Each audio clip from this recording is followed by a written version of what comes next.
Bonjour à tous, Simon Vesperini. Nous voilà dans le jour d'après, qui ressemble à s'y méprendre au jour d'avant, si ce n'est que on a l'air un peu plus con.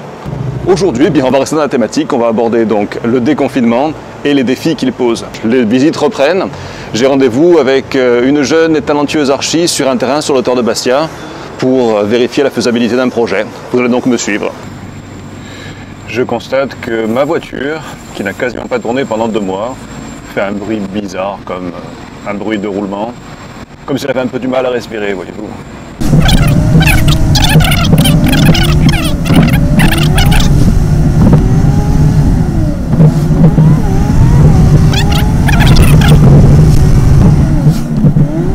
Moi je suis en retard, hein. Il y a des choses qui ne changent pas.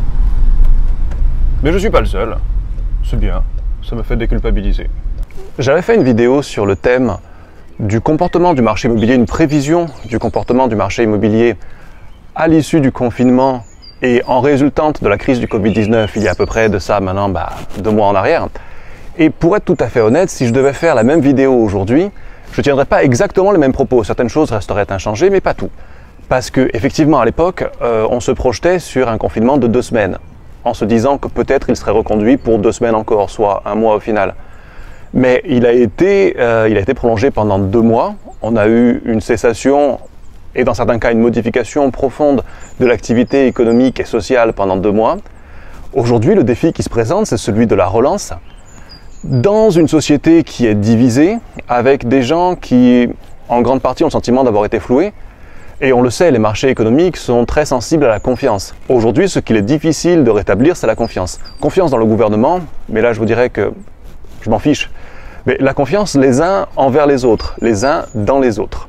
Avant d'entrer encore plus de plein pied dans le sujet, une parenthèse, une petite aparté concernant mon activité. On a en place 3 offres de commercialisation, basique, standard et premium, avec des offres qui diffèrent selon les conditions, des visites virtuelles, vidéo, drone, vue aérienne, selon l'offre choisie. Au vu des circonstances, vu qu'il y a beaucoup de gens qui ne peuvent pas se déplacer à plus de 100 km de leur domicile, c'est-à-dire qu'ils ne peuvent pas venir visiter, même des gens d'Ajaccio ne peuvent pas venir, on va systématiquement faire des vidéos, faire des vues aériennes, faire des visites virtuelles en fait, de façon à ce que les gens puissent avoir des réponses à leurs questions sans avoir besoin de se déplacer. Au-delà, et je pense que c'est toujours souhaitable, c'est pas la peine que les gens viennent voir pour être déçus, pour se rendre compte que ce qu'ils vont trouver, ce n'est pas ce qu'ils espéraient trouver. Donc une visite virtuelle détaillée, ça rend bien des services, évidemment en réponse à la situation sanitaire actuelle, mais en général, je ne pense pas que ce soit quelque chose qu'il faille mettre de côté. Alors je disais que aujourd'hui, c'est donc le premier jour de l'après. On pensait aussi que ce serait la fin du confinement. C'est le cas, mais c'est le début du déconfinement, c'est-à-dire qu'on n'est pas pour autant revenu à la normale. Et ça a aussi un impact sur l'activité économique et l'activité sociale du pays. Ce qui m'inquiète, c'est que beaucoup semblent souhaiter le chaos, semblent souhaiter l'effondrement du système. Je suis le premier, et j'étais le premier déjà à l'époque, à dire qu'il y avait un tas de choses qui n'allaient pas. Néanmoins, aujourd'hui, avec les difficultés que l'on connaît, souhaiter le chaos quand on s'élève contre la pauvreté, contre les inégalités sociales, c'est s'avancer vers plus encore d'inégalités et plus encore de pauvreté et de précarité. On sait que les crises, de tout temps, ont appauvri les pauvres et ont enrichi les riches. Les plus grandes fortunes se sont faites ou se sont consolidées pendant les crises. À titre de rappel, je vous mets quelques photos de la crise de 29, donc qui était la Grande Dépression, au moment où effectivement le système a été ébranlé, il ne s'est pas effondré, mais il aurait pu. Et je rappelle aussi que la crise de 29, elle mène à la guerre de 39, plus ou moins directement, et qu'on n'en sort réellement que dans l'après-guerre, dans l'effort de reconstruction des pays.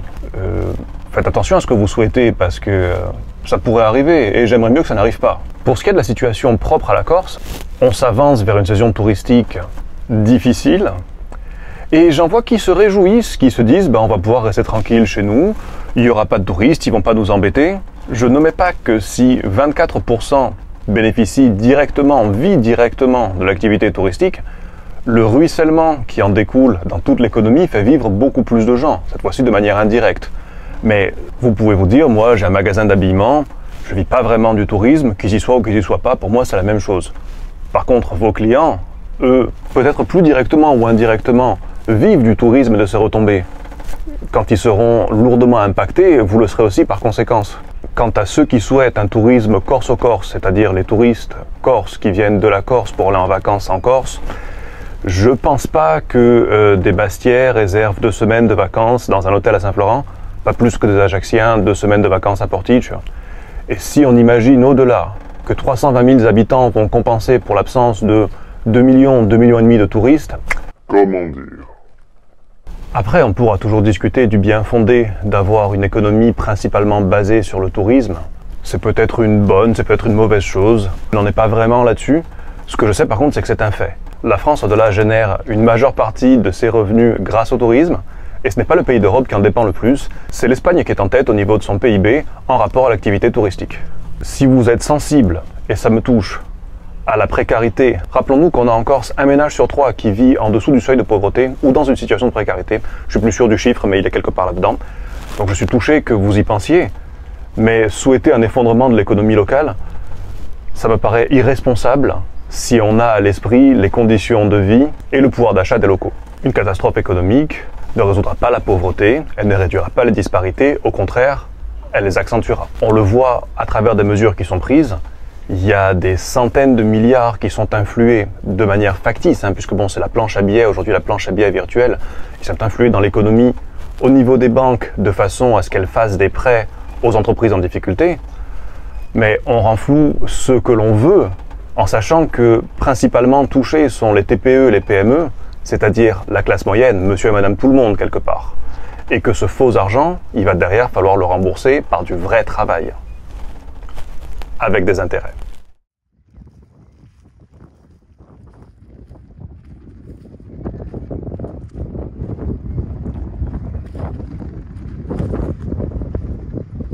J'ai profité d'un moment de pause pour me rapprocher de la plage, qui a été interdite pendant 2 mois, et donc maintenant, si j'ai bien compris, on a le droit d'y marcher, d'y courir, mais pas d'y stationner. Donc je vous prends comme témoin, je vais tenter de ne pas m'arrêter sur la plage, mais de me déplacer sans cesse. J'ai peur que le Covid-19 ne me rattrape. Pour ce qui est du marché immobilier, en général c'est pour ça qu'on m'écoute. Pour ce qui est du marché immobilier, les choses qui devaient changer en rapport au confinement restent les mêmes que celles qui changeront en rapport au déconfinement. J'ai fait une vidéo sur ce thème et elle est toujours en ligne, elle est visible. Pour les propriétaires vendeurs, je pense que, ne sachant pas exactement de quoi demain sera fait, au niveau des taux d'emprunt, on sait que les taux d'emprunt aujourd'hui ont augmenté de 0,7%, 0,8%. C'est pas grand chose, c'est pas significatif, mais on n'a pas une lisibilité totale sur l'avenir. Donc je dirais que ceux qui ont la possibilité aujourd'hui de vendre, il est sans doute dans leur intérêt, puisque quitte à donner des conseils, autant donner des conseils qu'on ne regrette pas plus tard. Je pense qu'il est dans leur intérêt d'être un petit peu souple en termes de négociation, puisque si le pire venait à arriver, c'est-à-dire, alors le pire, il y a toujours pire, mais si on devait avoir une baisse notable et durable des valeurs immobilières et foncières, ils auraient l'occasion de réinvestir, de racheter sur un marché baissier. Donc ils auraient vendu un peu moins cher et ils auraient du cash, des liquidités disponibles pour acheter à un moment de baisse. Personnellement, c'est ce que je ferais. Personnellement, c'est ce que je fais d'ailleurs. Je n'aime pas les gens qui donnent des conseils et qui ne les appliquent pas à eux-mêmes. Donc pour ma part, je dis ce que je fais ce que je dis. J'essaye. Je vois beaucoup de gens sur internet parler d'immobilier, donner des conseils en matière d'immobilier. Et en fait, c'est pas ce que eux font. C'est un petit peu faites ce que je dis, ne faites pas ce que je fais. Et j'essaye pour ma part bien d'être un tant soit peu raccord avec mes propres conseils.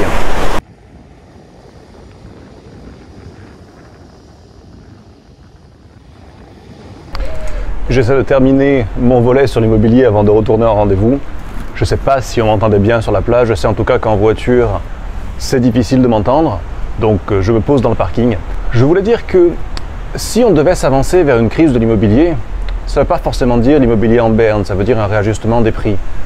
Ce qui n'est pas une catastrophe en soi, puisque pour celui qui rentre dans la crise avec des liquidités, avec des disponibilités, ne l'oublions pas, les grandes fortunes se créent ou se consolident, et se consolident, selon les cas, pendant les crises, pendant les grandes crises.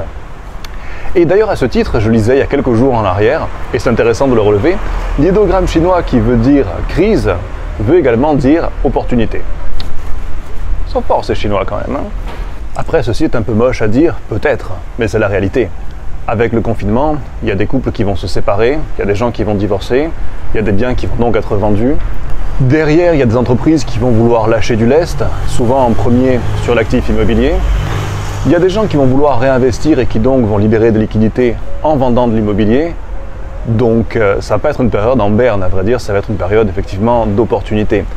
Pour ma part, je partagerai, et je compte déjà le faire d'ailleurs cette semaine, les meilleures affaires, les coups de fusil, les choses qui ne paraissent pas en annonce parce qu'en général elles se vendent par le biais du bouche à oreille. Donc avec mes contacts privés, c'est une liste de contacts restreints et qui sont privilégiés dans le sens où bien je les informe de ces choses-là, ces choses qu'ils ne retrouveront pas en annonce. Parce que moi, ça me fait gentiment sourire les gens qui cherchent les bonnes affaires sur le bon coin. En général, si c'était vraiment des super affaires, bien, elles ne seraient pas sur le bon coin. C'est le voisin qui l'aurait acheté.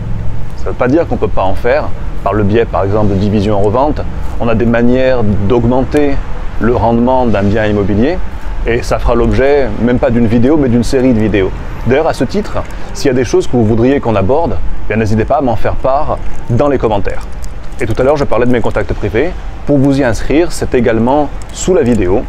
Vous avez un lien, vous cliquez dessus et vous êtes d'office inscrit. On arrive donc à la fin de ma journée, finalement. Cette vidéo vient clôturer ces 2 mois passés ensemble d'une façon. À la base, si j'ai lancé cette chaîne, c'était de façon à pouvoir rester connecté, en contact avec les gens malgré les mesures d'éloignement physique. Et je me dis que je vais continuer, c'est quelque chose qui me plaît, c'est quelque chose qui, je vois, obtient des retours, même des bons retours parfois. Et en même temps, ça fait le lien avec quelque chose qui me passionne, qui m'intéresse depuis 2 ans maintenant, c'est-à-dire le web entrepreneuriat. J'avais envie de développer mon activité sur Internet en parallèle à mon activité classique d'agent immobilier. Et le confinement m'a donné l'occasion de le faire, d'y passer plus de temps et de développer tout ça. Donc je vais continuer à publier 2 vidéos par semaine, c'est mon objectif, et je m'y tiens jusqu'à présent, ça se tient. Je vous invite, si elle vous a apporté quelque chose, à liker cette vidéo. Je vous invite à vous abonner à la chaîne, et je vais vous laisser méditer à une citation tout à fait à propos, en pleine épidémie d'un virus chinois, avec des relents totalitaires et des aspirations communistes. Une citation donc de Mao Zedong, qui est bien peu communément citée. Il disait « Sans destruction, pas de construction. Sans barrière, pas de courant. Sans arrêt, pas d'avance. » Sur ce, je vous souhaite une bonne continuation. Je vous dis à bientôt. Ciao.